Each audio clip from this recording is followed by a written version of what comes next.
I thought it made a difference or would make a difference, I'd do it in a minute. Yeah, go ahead.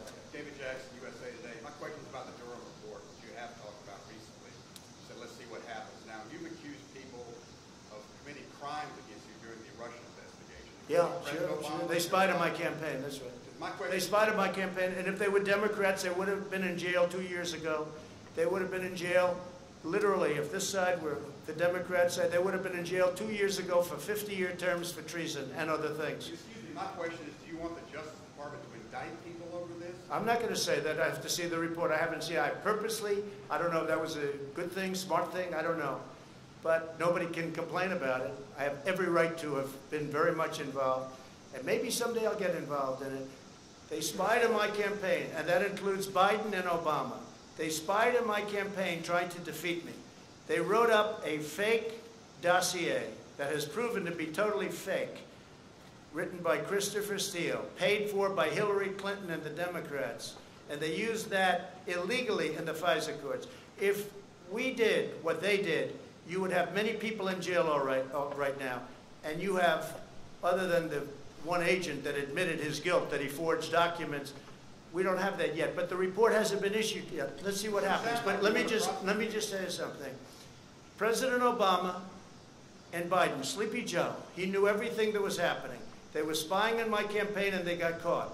Now let's see what happens. But if this were the opposite way, people would have been in jail. They would have been in jail already for a period of at least, it would have started 2 years ago, and it would have been for 50 years for treason. Because you can't do that. That's never, nothing like that's ever happened before. Then they created, at tremendous expense, the money they paid is tremendous. I'm sure you know the money that was paid. Millions of dollars. They created a fake dossier. A fake dossier, proven to be now fake. Everyone, and they used it in the FISA courts. That's a crime. So far, I haven't seen anybody have a problem, but the report hasn't been issued yet. Let's see what happens with the Durham report. But this started at Obama. And some people would say, and some people go, well, but he was the president, like, let's leave him alone. If it were me, they wouldn't be leaving me alone, I can tell you. It's a totally double standard, and it's a disgrace. And if I were a Republican senator, and if I were a Republican congressman, and we have some great ones, but we have a lot of them that don't fight the way that the other side fights.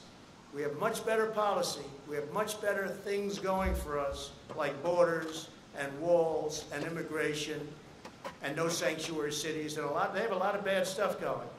But they're dirty fighters. And the dirtiest fight of all is the issuance of 80 million ballots, unrequested. They're not requested. They're just sending 80 million ballots all over the country. 80 million ballots, non-requested. I call them unsolicited ballots. That's going to be the dirtiest fight of all. People are going to get ballots, they're going to say, what am I doing? And then they're going to harvest, they're going to do all the things.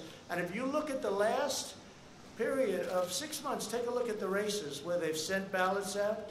Take a look at Carolyn Maloney, whose race should be redone because she won that race totally unfairly to her opponent. Her opponent did very well against her. That race should be rerun.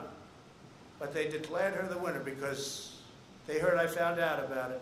But take a look at what's happened in New Jersey and in Virginia and different places. It's a disgrace. That'll be a beauty. Yeah, please. Thank you, Mr. President. If proven